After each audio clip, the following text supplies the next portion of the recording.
The views and opinions expressed by the guests, callers, and hosts on this and all Rense Radio Network programs do not necessarily reflect or agree with those of the network, its commercial sponsors, its radio station affiliates, or Internet broadcast platforms. In these controversial times, we believe the First Amendment and freedom of the press are absolutely essential to the survival of our nation. Thank you. And now, enjoy the program. All right, welcome back. Happy Wednesday. And happy Wednesday means there's still time. The world hasn't blown. I'm looking. It hasn't gone nuclear yet. You've got time to still prepare. And if you think the food situation is a little sketchy right now, a little odd, it's sure, certainly the aisles are not as full with food as they used to be. Shelves empty. You've got time. So in 6 months from now, and I know some of you don't have the money, so I really shouldn't say this, but for those of you who do have the wherewithal, in 6 months, if you haven't prepared and are starving, you might remember back to these last few weeks when we do have time to make plans. And bless all of you, and I hope you're able to do it, because there is no question that this is being engineered by the global elite, the Schwabian global elite, and those who control Herr Schwab and his other flunkies. So this is it. You know, what can we do? Urge you, beg you, implore you, which I've been doing for a long time. Get food. And the cheapest, most inexpensive way to do it, as far as I know, is to go to Costco. And even if you end up going out with, 100 cans of baked beans, you can live on a can of baked beans a day if you have to. All right? And they have all kinds of freeze-dried things that you simply add water to, boil a little bit. I guess some are microwave oven, but we don't know if we're going to have any electricity in 6 months. I don't know. They keep pushing Putin further and further into the corner, the nuclear corner. And I'm telling you, they're going to push him too far, and it's going to go pop. Europe will be in big trouble real fast. We'll see what happens. A bunch of stories about that today. But what we're going to talk about this hour is food preparedness, food security, food safety, and how to go about doing it with William Gheen, ALIPAC.us. Hello, William. Welcome back.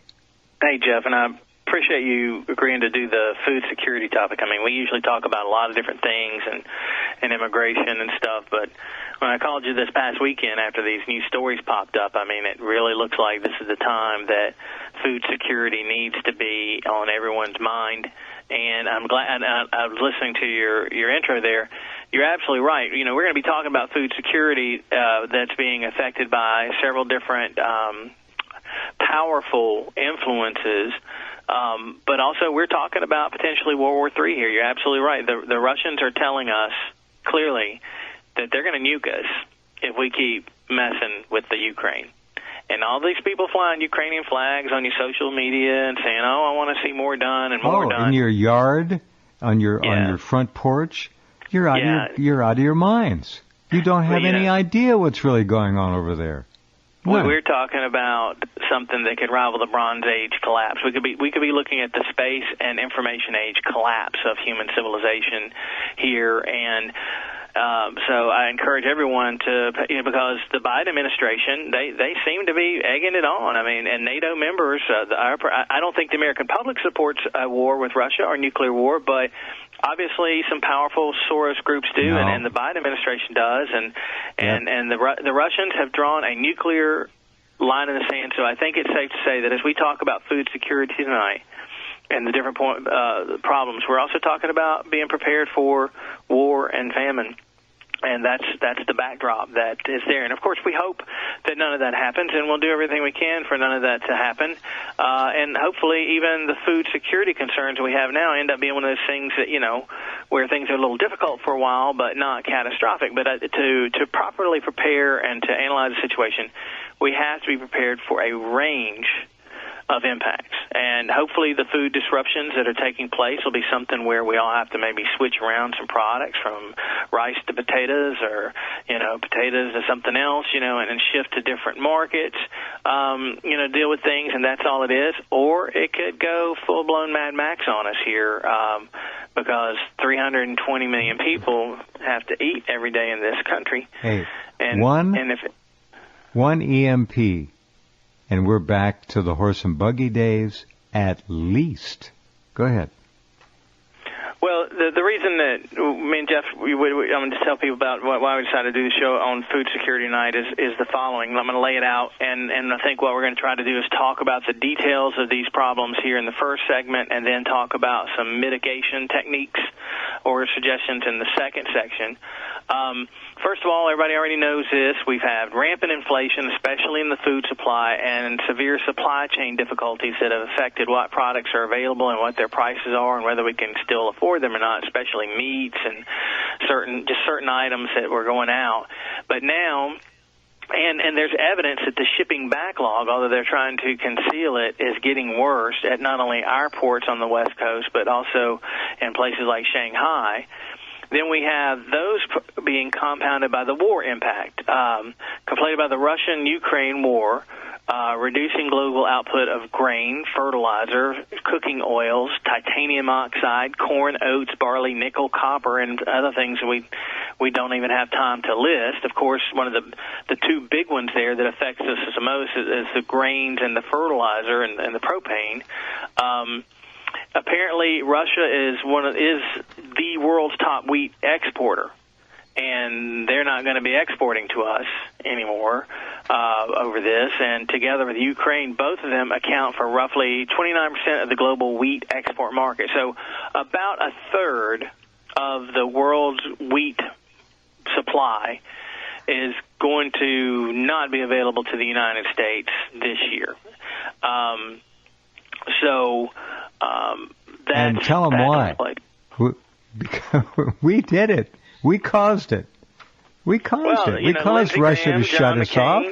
Of course. Yeah. This didn't happen. This didn't have to happen this way, and we'll talk about that when we get to mitigation, because this is a politically created problem from our governments failing us there.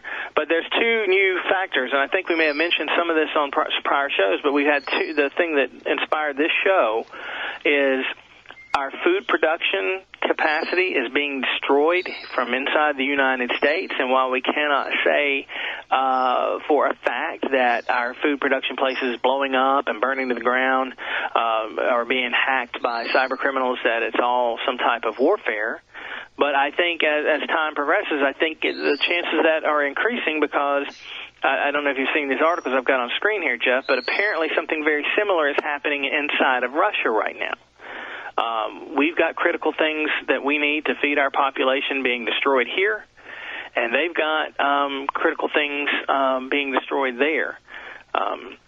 Chris Martinson of Peak Prosperity podcast on YouTube has brought a lot of this information forward, and I've praised his show several times because he helped us with a lot of accurate stuff during the pandemic. But Chris Martinson said that in the military they had an old saying that 1 time was an accident, 2 times was a coincidence, and 3 times was enemy action.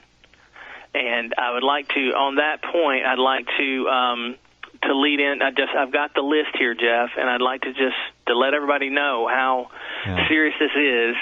I'd like to just read through this list quickly. The sad thing, before you do that, the sad thing is the enemy is our own alleged government. Okay? They are a tentacle of the international global elite, and they are carrying out all marching orders given to them. And there's your villain, right there. Well, there's other villains too. I mean, any terrorist wants to. But let's not miss the elephant in the living room. Okay. Go ahead. There's a bunch of elephants. I mean, if there's a terrorist around the world that wants to hurt us that hasn't crossed through our wide open borders yet, they're too stupid for us to have to worry about. And we've got cells in this country from Russia, from North Korea, from China. They've created cells in this country of paramilitaries. Long time ago. They've been here jump a up long and time. start hitting power plants and nuclear power plants Oh, one they've night. got them all laid out. They have maps. Yeah. They have it all laid out. You got it. We are compromised. Our government agencies are compromised. The United States, we are fully compromised in so many ways. But here's what's happening. This is from Rangefire U.S. Suspicious fires, explosions destroy food processing plants across North America, dated April 25th. Food shortages magnified by string of destroyed food processing facilities. Last Thursday's firefighters contended with a massive blaze at California Taylor's Farms plant. That same day, an airplane crashed into Idaho's Gem State processing facility. And here, I'm just going to read through the cases real quick. Okay, here we go. The most recent happened last Thursday in Georgia when a small plane crashed after takeoff in a General Mills plant just east of Atlanta. 2 occupants of the plane were killed in the crash, and several trailers were destroyed. A massive fire on Monday night destroyed parts of Azure Standard headquarters in Oregon, a company that self-describes as the USA's largest independent food distributor. The company said basically any liquid product such as honey, oil, vinegar will be out of stock due to the fire, as reported by Vision Times. The company also said it lost its fruit packing and carob product facility in the blaze, but said the effects will be minimal as fruit harvesting season has started.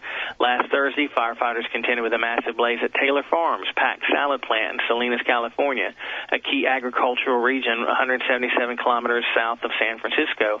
The fire broke out Wednesday night, as reported on KTLA. That same day, an airplane crashed into an Idaho Gem State processing facility. A plant said the process 18,000 acres worth of potatoes each year. The pilot of the plane did not survive. However, no employees were injured.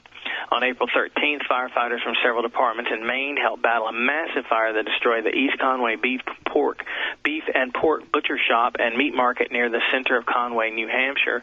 Investigators did not indicate what caused the fire, but ABC affiliate in Portland, Maine, reported. In March, KAIT TV reported a major fire that forced the closure of the Nestle plant in Jonesboro, Arkansas. The plant makes frozen foods, particularly Hot Pockets. The frozen foods plant announced that it plans a $100 million expansion last year. The Penobscot Macrum potato processing facility in Belfast, Maine, was also destroyed by fire in March. Officials believe a deep fryer was behind the fire. In Canada, fire crews and paramedics responded after an explosion at the Centre de la Valorisation de l'Aimant de l'Estrée, an industrial food preparation and processing facility in Sherbrooke, Q. 5 people were injured in the March explosion that turned into a major fire. Late in March, a fire at the Maricopa Food Pantry, a food bank in Arizona, saw 50,000 pounds worth of food burn up, and yet another blaze at the Texas-based Rio Fresh severely damaged the onion processing facility. In February, a portion of Wisconsin River Meats was destroyed by fire, according to this channel. And the Mauston-based company said the old portion of its plant was a total loss from the fire. Another fire in February, sparked by a boiler explosion at a potato chip plant in South Hermiston, Oregon, sent several people to the hospital with minor injuries. The Shira food plant, as reported by the Oregonian, supplies much of the western U.S. with potato chips and corn chips. A third fire in February caused by the Louis Dreyfus Company in Claypool, Indiana, soybean processing and biodiesel plant, the largest fully integrated soybean processing plant in the U.S., to suspend production. A blaze at a poultry plant in Hamilton Region, Ontario, in January caused extensive damage with no injuries.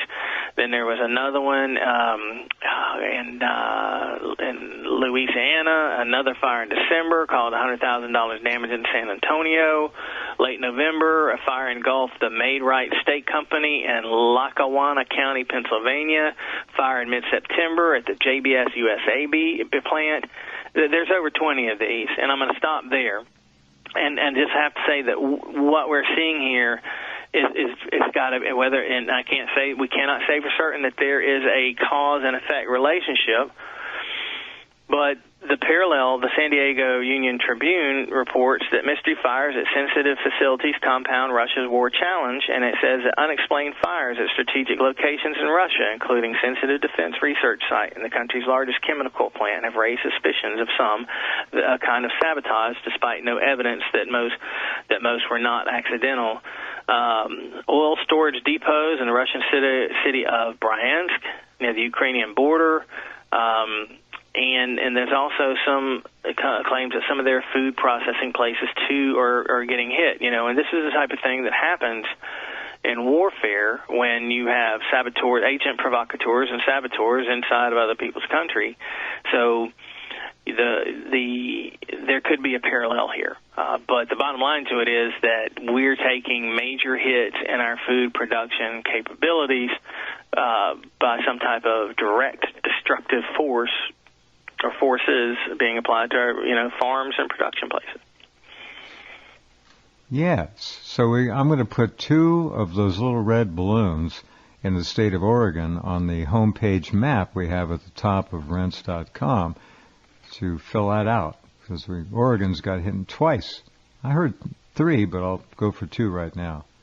Yeah, that's a good summary. The other big story is there's claimed to be a particularly virulent form of avian flu sweeping the country, and I looked up some numbers, and my numbers are about 2 days out of date. This is from about 2 days ago. But as of 2 days ago, they were claiming that this new strain of avian flu has been found in 31 states and led to the culling or death of, I think they said, over 27 million turkeys and chickens, because if an inspector says that disease is present in any of the birds in any of these, operations, they euthanize the entire flock. So egg prices. And do you think that any of these inspectors might be open to a little bribery to maybe do some of this kind of work? Identify something that really isn't there? Yes, it's certainly possible. Now, we have a special guest a little later, so you'll tell me when you want to bring that guest on, and we'll do that. So. All right. Well, we've got one more item to put out there. And listen, I also believe that different countries have different things in vials and laboratories underneath military facilities that are designed to not just wipe out humans, but crops and livestock. We spent a lot of time since World War II developing bioweapons that were not just designed to take on people, that they were to wipe out the enemy's livestock or to, and do things like that. So the final thing I want to mention here before the guest comes on is that also to compound this, Union Pacific, the nation's largest rail company, has said that their rail lines are too congested, and they're ordering our American fertilizer production companies to reduce the number of cars they put on the rails with fertilizer by over 20% in the middle of the spring harvest. And that means... Lies. Well, that means that, that's going to have an impact on the fall harvest, if you don't have the fertilizer during spring planting. Lies. It's part of the damn plan. It's all part of the plan. Bring this country down. It's imploding. This is part of the plan. No coincidences. Maybe 1 or 2 of the airplanes, the little planes went down. They have these big plants located next to airports. I don't know. But there's so many. It's patently obvious what's going on. Go ahead. Well, I looked into the owners of Union Pacific and UNP shareholders. I'm going to give you the largest 5 shareholders of Union Pacific who has made this decision to reduce our farmers' access to needed fertilizer. It's the Vanguard Group Incorporated, BlackRock Incorporated, State Street Corp., Wellington Management Group, and one of my favorites, Bank of America Corp. Please visit bankofamericaboycott.com. That's a little thing we've had up for a while there. So those are the big 5. The big 3, State Street, Vanguard, and BlackRock, are the 3 biggest conglomerates in the world. They own more corporations, more wealth, those 3, than I think any other group in the world. At least in the Western world. They're huge. BlackRock owns it all. If BlackRock doesn't own it, Vanguard owns it. If Vanguard doesn't own it, State Street does. It's just incredible. Might follow the money. That's a lot of things hitting our food supply at the same time. So you may not see it in the stores right now, but in the 3rd and 4th quarter of this year, a lot of these chickens, so to speak, should come home to roost. This fall. Think of the word, fall. We're going to fall in the fall. We're going to be hungry. Telling you. Famine America. I don't think I'm going to call it the Biden administration anymore. I think they got the last letter wrong. I'm going to call it the bidet administration. This is more appropriate. These people are just the worst. They're not Americans. We know that now. These are communist agents. Barack Obama's a hardcore Bolshevik communist. We know that. If you've looked at the video, if you haven't, you must. Dreams of My Real Father. Read it. Look at it.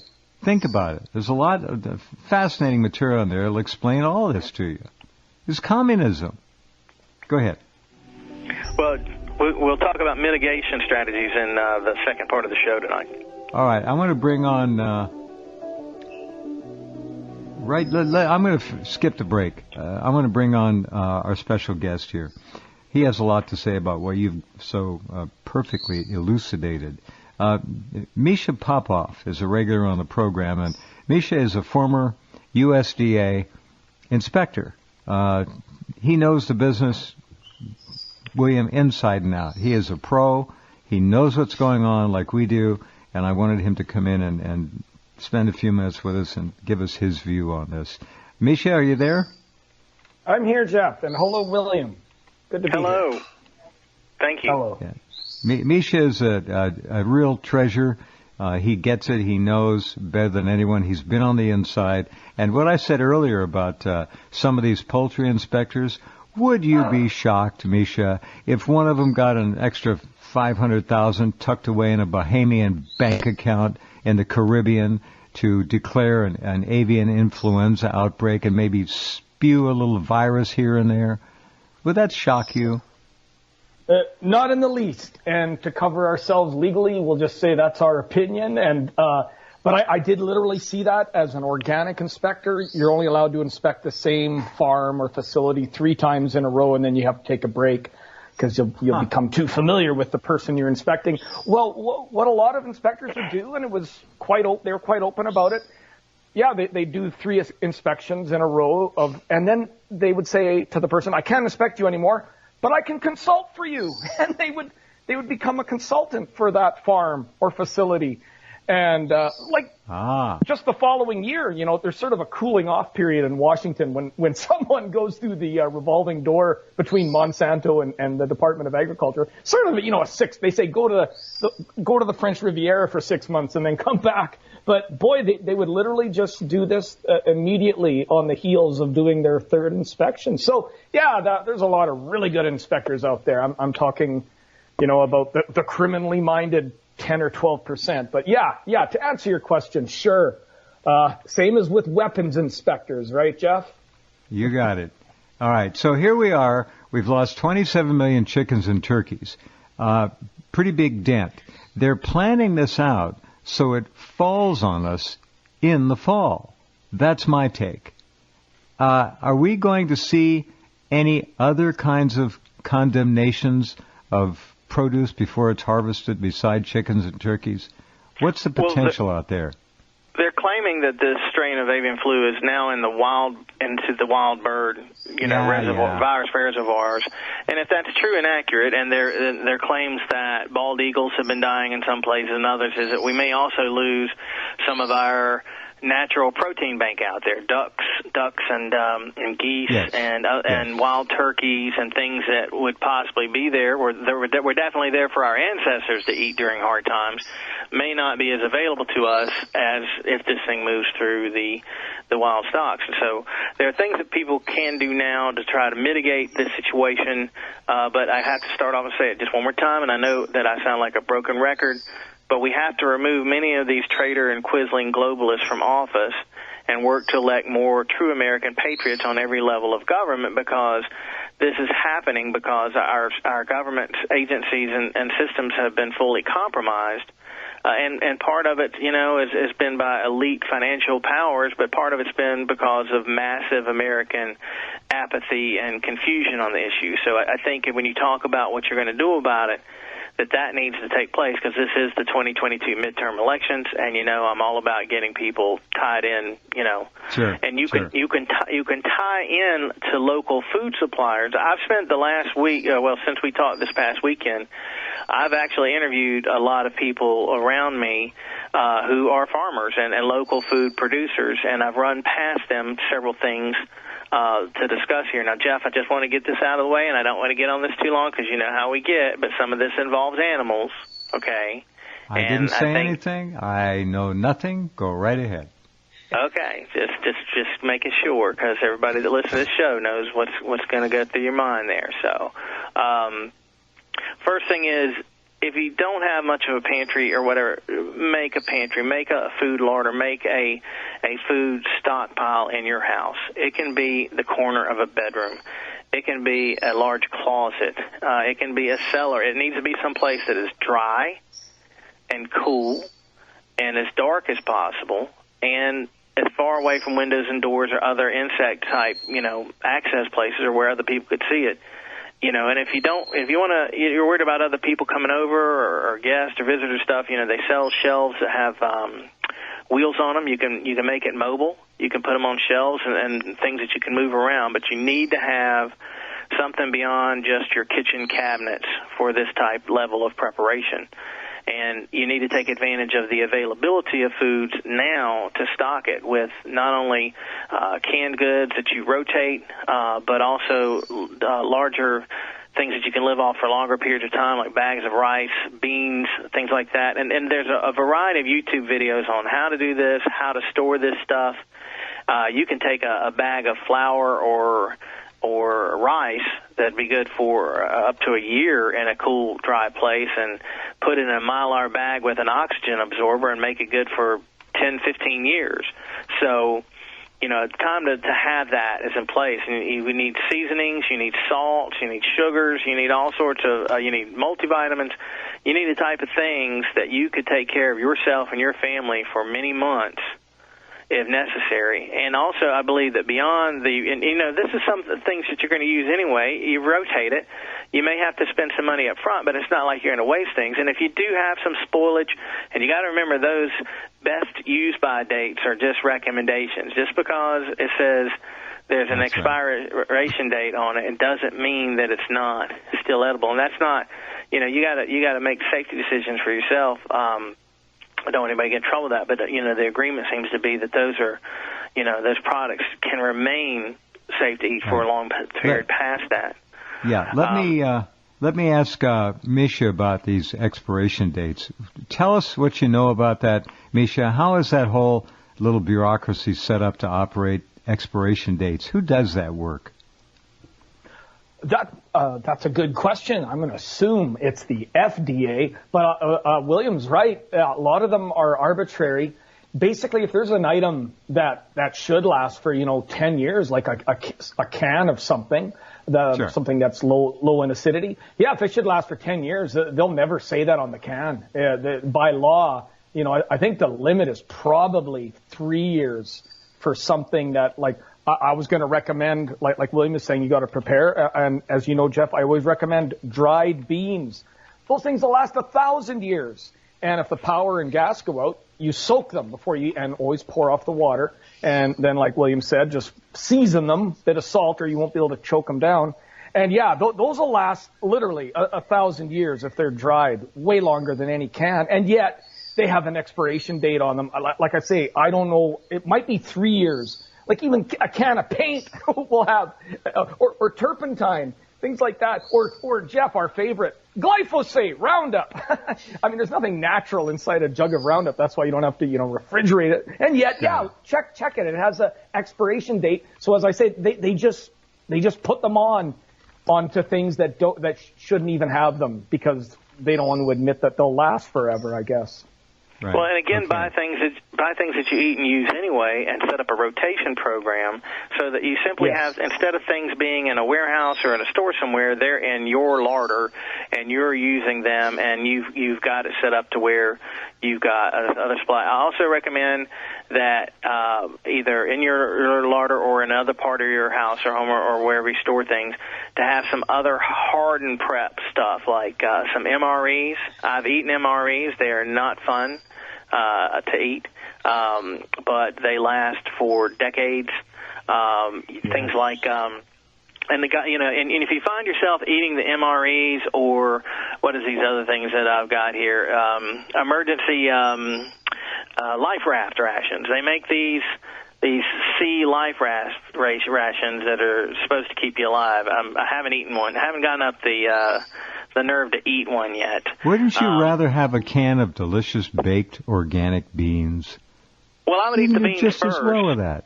Yeah. In a crisis situation, I would definitely eat through my beans before I ate the MREs or the life raft rations. But I'd rather have the life raft. The other thing about the MREs and life raft rations and things like that, they're very portable. You can throw these things in a bug-out bag. You can throw them in a vehicle. You can stash them somewhere if you've got to, bury them somewhere and hide them in the woods and come back to them because you got to, reposition. They're sort of versatile, but I think, everybody should also have those harder rations that are there if you have to go to that level. And then beyond that, people need to learn more about how people used to live in this country and point blank be prepared to get your hands dirty and get your hands wet. It's not a pleasant thing to have to move back in time, but our ancestors walked out into the backyard and chopped off the heads of chickens and had it on the dinner table that night. And that sounds gross and hard for an American to consider doing, but a lot of people are going to need to pick up some subsistence skills because you don't want to wait and learn how to fish, hunt, raise rabbits or chickens or garden or harvest anything when you're in a crisis situation. Because if you wait until that point, mistakes can kill you. You don't have any latitude for learning mistakes. And the pressures could get increased. You're 100% right, but they don't teach that anymore. You have to learn it from a family member or a friend. That's about it. Or YouTube. It's all on YouTube. Oh, there's videos for everything on YouTube. Good point. Yes. And I mean, a lot of people raise rabbits, or chickens and at home. But another thing you can do, and this is what I've spent some time on the phone doing, is you can use your mouse and your telephone.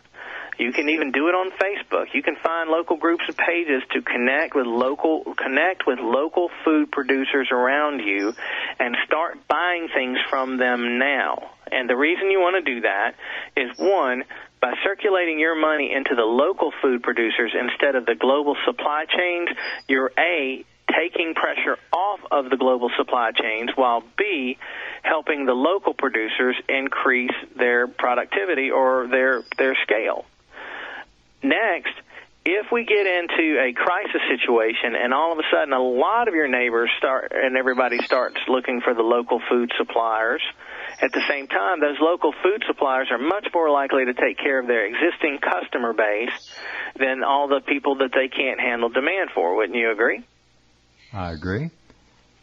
So okay, very good. tie into your local food production sources now. Start getting farm fresh eggs. Farmers markets. Hey, I saw chicks today. I saw chicks for sale in the Grange store, $3.99. They're called pullets, and they're great laying chickens, and they were cute as a button, and they're right there. So you can get your own chicks right now. It's chick season. Yep, you can start growing things, and some people need to learn how to grow things on their back patio or their porch, grow vertically. If you can't grow something on your own property, you can work with adjacent properties. If there's a pond or some type of stream near you, check it and see if it has fish in it. And if it doesn't, work with local landowners to put fish in it, stock it with fish. Look at everything around you and think, gosh, what would I do if we ran out of food and the shelves were bare at the store, or you couldn't get what you want? Jeff, I know you won't like this one, but depending on where you live, you can also start pouring out corn feed and stuff like that on your property and attract in, the protein bank, the deer, the squirrels, the raccoons, the possums. These things are all edible, and we used to eat them.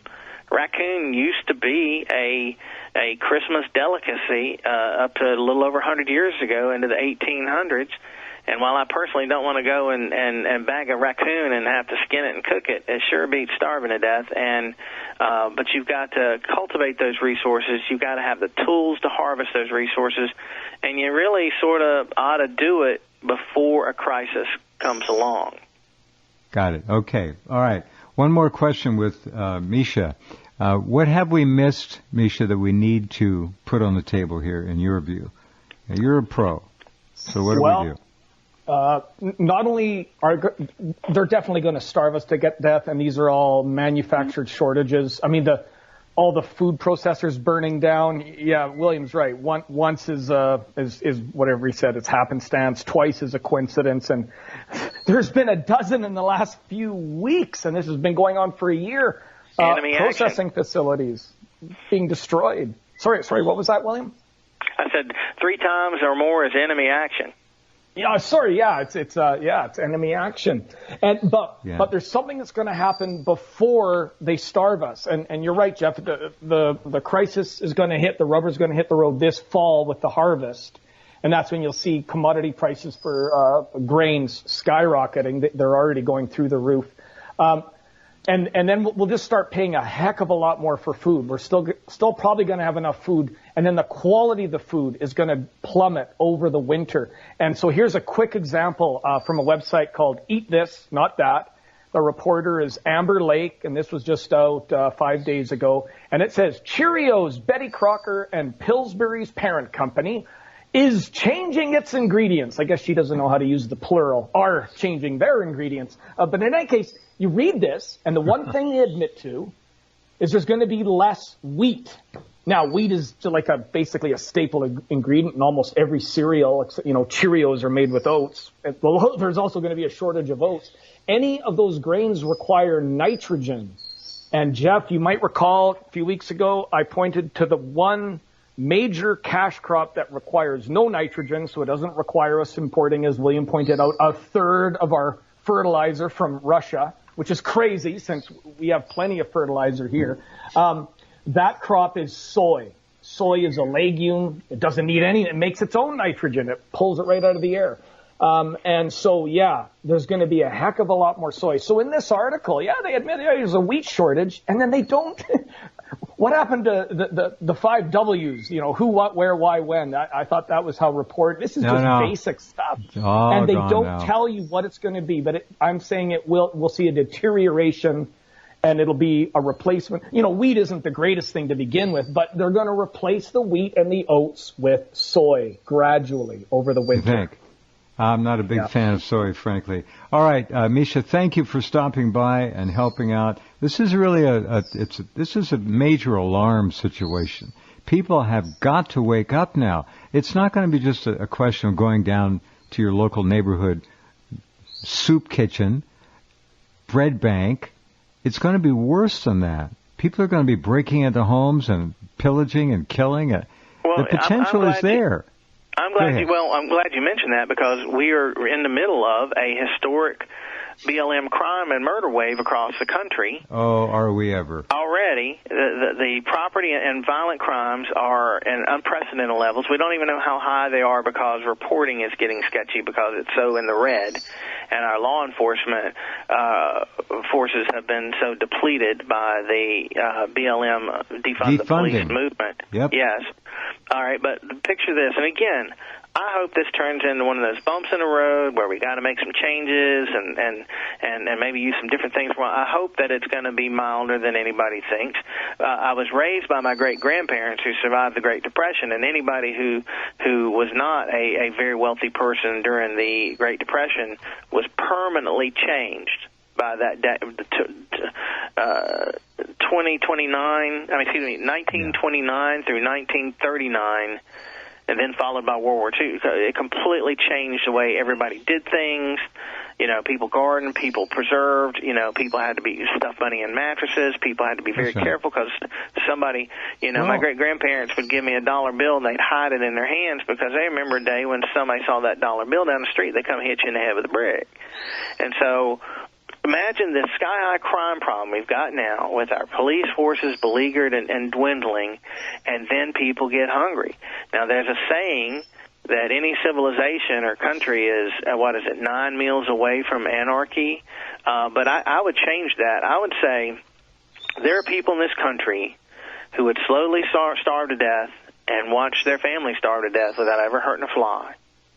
And then there's other people in this country, Jeff, and I'm not kidding. This may sound like a gallows humor joke, but there are plenty of people in this country that would turn to cannibalism within 24 hours. Oh, I'm with you 100%. Absolutely. And on that note, let me just thank Misha for stopping by again. In fact, next hour we're going to rerun our most recent program with Misha with a lot more data to help elaborate on this whole situation. Thank you, Misha. Hey, thanks, Jeff, and good night, William. Great talking to you guys. Good night, sir. Yeah, great talking to you. Let me add on to what you said. This is not a joke. Cannibalism is extant. In other words, it's being practiced in many parts of Africa. In South Africa, you can buy black meat or you can buy white meat. White meat costs 10 times what black meat does, and I got that from people in South Africa, long distance on the phone during a program here, on more than one occasion. Cannibalism will, in fact, occur, especially in some of the inner cities. If the power is cut off, God help them, and that's no joke. Well, if you pick up your phone and your computer mouse now, and each day you start calling and talking to these farmers and producers and people going to the farmers market and making arrangements with them, okay? You can also get like-minded neighbors or people around you or family members involved too. For instance, if it costs you $2 in gas to go get your $8 worth of farm fresh eggs, but then you get 5 of your neighbors in on it, and then you split the cost, and, there's ways to work it. But let's think about this. Let's say that, unfortunately for us, things do go way down the rabbit hole, and all of a sudden the populations are hungry. It's going to be worse in the cities than anywhere else where there's high levels of populations of high crime precincts. Democrat blue high crime precincts are stuffed in together. Those people, and when they get hungry and the local food suppliers and flora and fauna can't satisfy them, correct, they're going to start taking cows out of fields in the middle of the night. They're going to come take from farmers. And if that happens, okay, if they're allowed to come take the food and take the fuel and take the equipment or damage the equipment or damage the crops or damage the soil or whatever, okay, then you've got a full collapse. No one's getting fed. So by making and cultivating relationships with local food producers in a worst case scenario, you are also in a position where you can trade labor for food. You can take your family and your kids and go work in the fields like our ancestors. You know what? And that may sound horrible to some people, but my grandparents and my great-grandparents and my great-grandparents all handled animals, livestock, and worked in the fields, okay? It's what they did, because working in the field and helping out your local farmer to plant and harvest things is a lot better than starving to death. And some of these farms and places are going to need security. They're going to need people who are there to watch over the crops and to keep the baddies from just taking it. Sure. There are people who won't want to trade labor or anything of value there, and some people are trying to feed their kids. But you again, if it goes to the whole breakdown type situation, and then the local, and listen, hey, if there are people from foreign countries or within our own government or whoever it is moving around attacking major food hubs now, what's to say they won't come after the local producers that are still functioning? If people start to rely on local food, what if my state of North Carolina and decides that, hey, we're gonna organize people, and people are going to meet down in the town squares, and we're going to get together with the farmers, and the farmers are going to tell us what we need, and then we're going to go out there and we're going to work and help the farmers, and we're going to plant more sweet potatoes, and we're going to address this thing, we're going to get on top of this thing. And the people who are responsible for creating the situation decide, well, we're not going to let you do that. We're going to come for you, too. Who knows? I mean, we're not being paranoid here. We're in an unsecured situation where we have no personal security inside our own country, because of the collapse of our own government and its failures to protect our borders and anything else of value here. So connect with the local people and like-minded people, and do it now, and don't be afraid to get your hands dirty and wet in a literal sense. I'm not talking about get your hands dirty in a figurative criminal kind of way. I'm talking about, No, it's called get out there and work. Come on. Well, and here's another thing. I am resolved, on top of my learn how to use shortwave radio, which I'm still working on, Sometime over the next month, I'm going to cook a fresh rabbit from a farmer that sells rabbit meat, and I've never had rabbit. I hear it's really good if you prepare it right. I'm going to prepare rabbit. I'm going to learn how to, sometime in the next couple months, I'm going to learn how to can or pickle something. I don't know what it's going to be, but I'm going to do some canning. There's some people in my family that have practiced canning for a long time. I'm going to get together with them. I'm going to learn how to can something. So I've got my farm fresh eggs coming in now. I'm going to have some other locally produced stuff. $8.99 a dozen out here for the good ones. I got 30 for $8, and I had some for breakfast. They were delicious. And supposedly the farm fresh eggs with the more orange yolks, because these are free-range chickens, are higher in omega-3s and lower in cholesterol. Yeah. And and I'm gonna learn how to can, and I'm gonna eat a rabbit, and I'm gonna make sure that I've got everything else stocked up, and be ready to. You keep that up, you'll be on Time magazine cover. Man of the year. A lot of things we discuss on the show. We're at the top real of American, the curve. America reborn. No, this is how it used to be 150 years ago. It was. Well, we were ahead of the pandemic when everybody rushed to stores. Remember when everybody rushed to stores over the early part of the pandemic? And I know we're not talking about pandemic. Remember there was a rush on the stores. I already was set. I didn't have to go out into that rush. I didn't have to. I was already ahead of that, and I think a lot of people who listen to this show that are in both of our networks are the type of people who are way ahead of the curve before where it becomes common knowledge. And I think a lot of this food security, these problems are going to manifest, and by the time everybody starts to get wind of it or realize what's happening or how bad it's going to get, it's too late to prepare these types of things.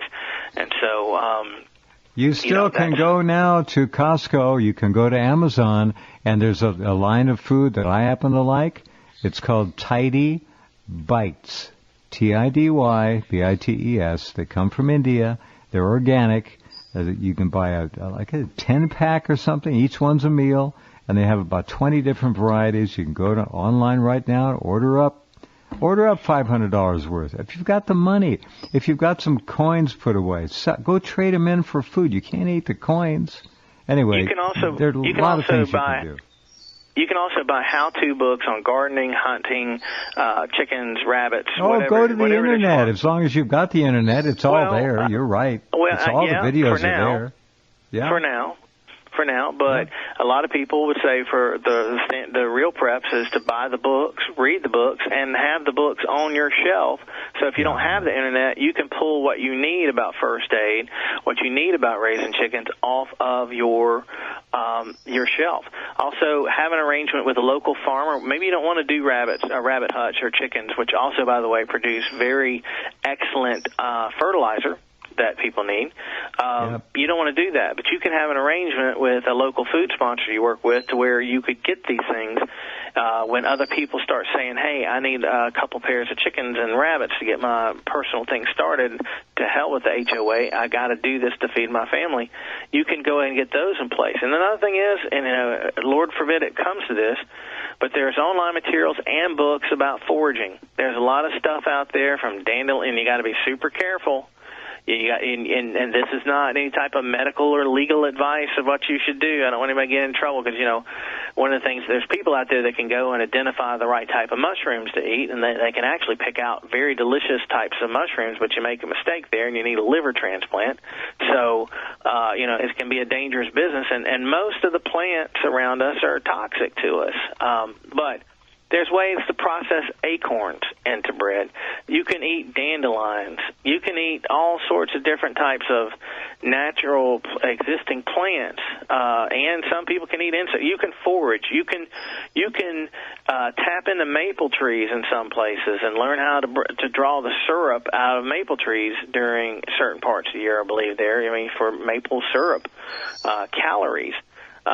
These are things that you can do and learn how to do again, but again, waiting until you have to or need to do it is not the way to go. These are things that you can sort of develop a hobby now where you're familiar with some of these things and think about, what you would do.